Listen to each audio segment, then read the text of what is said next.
Γεια σας φίλοι μου, τρίτο βίντεο για σήμερα. Τι σκηνοθέτης είμαι εγώ. Τι έχω εδώ? Το Turbo. Έχω το Turbo. Θα σας δείξω 2-3 λεπτομέρειες, οι οποίες είναι βασικές και έχει σχέση με το αν πρέπει να κόβουμε τα νύχια των πουλιών ή όχι. Θα διαπιστώσετε και εσείς ότι πρέπει να τα κόβουμε όταν μεγαλώνουν τα νύχια, όπως θα κάνω αυτή τη στιγμή στο Turbo. Βλέποντας το βίντεο, το ήξερα βέβαια, αλλά βλέποντας το είδα ότι έχει πολύ μεγάλα νύχια. Και σε 2-3 φάσεις, στο τέλος θα σας δείξω αυτές τις 3 λεπτομέρειες, να δείτε πώς ενοχλεί το μεγάλο το νύχι. Και στο ζευγάρωμα και στο πέταγμα και σε πάρα πολλές λειτουργίες του πουλιού. Να δούμε λίγο, κοιτάξτε πόσο μεγάλα νύχια έχει.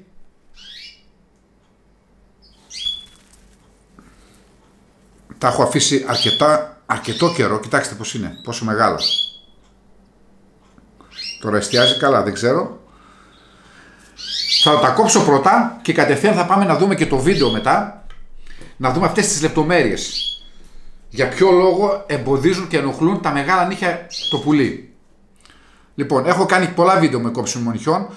Προσέχουμε να μην φάμε κρέας. Έτσι, πρέπει να βάλω γυαλιά οπωσδήποτε, γιατί μιλάμε για χειρουργική επέμβαση. Εκεί που αρχίζει το ροζ στο δάχτυλο, εκεί που τελειώνει, συγγνώμη, το ροζ, είναι κρέας. Άρα δεν θα το κόψουμε εμείς πολύ βαθιά. Θα αφήσουμε λίγο χώρο για να μην κάνουμε κανένα τύχημα. Έτσι, δεν είναι ανάγκη να το κόψουμε πάρα πολύ, λίγο. Δηλαδή όπως είναι τώρα αυτό, 2-3 χιλιοστά είναι αρκετά. Οπότε βλέπουμε και τίποτα, ρε. Εκεί. Βλέπετε. Να το. Εκεί. Μπορούμε και παραπάνω, αλλά για να μην το ρισκάρουμε, έτσι. Γιατί θα πληγωθεί, θα πεθάνει και όλο το πουλάκι από τον πόνο. Και από αιμορραγία.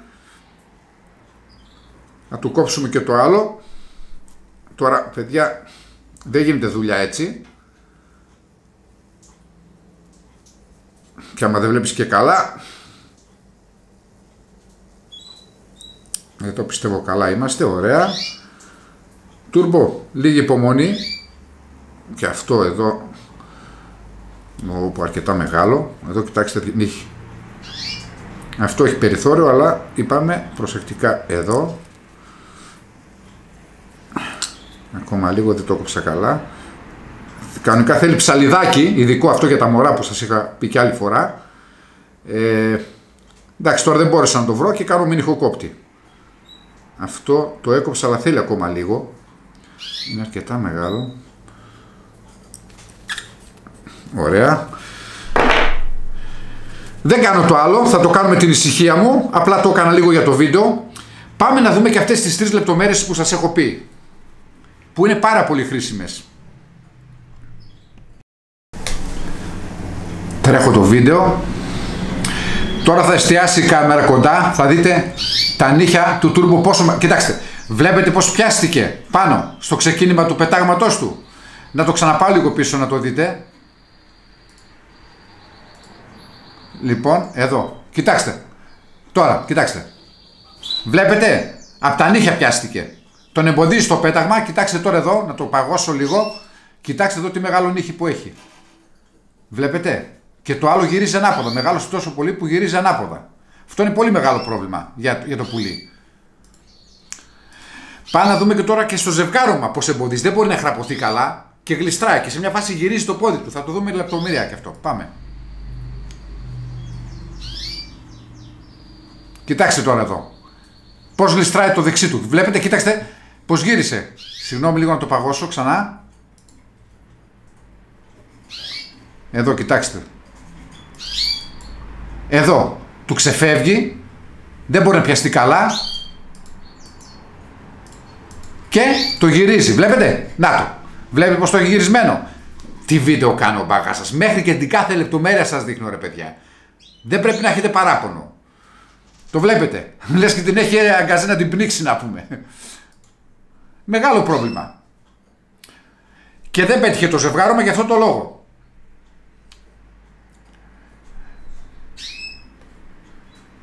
Ενώ άμα προσέξετε η θηλυκιά έχει κανονικά νυχάκια. Μια χαρά, νορμάλ, δεν θέλουν κόψιμο. Αλλά του τούρμπο τα άφησα αρκετό καιρό άκοπα. Τώρα το δεύτερο ζευγάρωμα πέτυχε, πάλι ζορίστηκε, αν το προσέξετε, πάλι ζορίζεται εδώ πέρα. Αν προσέξετε πάλι δεν κρατιέται καλά, θα μπορούσε να κρατηθεί λίγο παραπάνω. Τον εμπόδισα, κοιτάξτε τώρα εδώ τον ήχη του, πόσο γυρίζει εδώ πέρα. Με το ζόρι πιάνεται. Πάρα πολύ μεγάλο. Απαράδεκτο για καναρινάκι να αφήσω τόσο μεγάλο ήχη. Αν θα δείτε κι εσείς ότι υπερβαίνει το κανονικό μέγεθος στον ήχη, πρέπει να τα κόβετε. Είδατε, απόδειξη. Δεν χρειάζεται να σας πω για ποιο λόγο, το καταλάβετε από το βίντεο, γι' αυτό το λόγο έκανε και αυτό το λεπτομερέστατο βίντεο. Κόβουμε λοιπόν τα νύχια όταν είναι μεγάλα. Αυτό ήθελα να δείξω το βίντεο, πιστεύω ήταν πάρα πολύ χρήσιμο, ένα από τα πιο χρήσιμα που έχω ανεβάσει και με τις εκλογές το προηγούμενο που ανέβασα με το Στιξάκο, του την έφερα έτσι, με όμορφο τρόπο όμως, με χιούμορ, με το ελληνικό το κλασικό το χιούμορ και όχι με βρισιές, τέτοια τα δέχομαι και εγώ. Κάντε μου χιούμορ, πειράξτε με, κάντε με, μη βρίζετε όπως παιδιά, μη βρίζετε. Με έκανε ένα βίντεο που έβαλε το κεφάλι μου σε ενός σαλονού το σώμα, γυμνό, με κουστούμι. Δεν με πειράζουν αυτά. Και ο παλαβός είμαι. Δεν είμαι παλαβός. Όχι, δεν θα το απαντούσα νομίζει του Στιξάκου. Αλλά όμορφα ρε παιδιά. Μπορούμε να κάνουμε ωραία πράγματα με καλαμπούρι να πούμε. Πώς θα γίνει. Βρίζουμε δηλαδή θεούς και δαίμονες. Τέλος πάντων. Άντε, φιλάκια.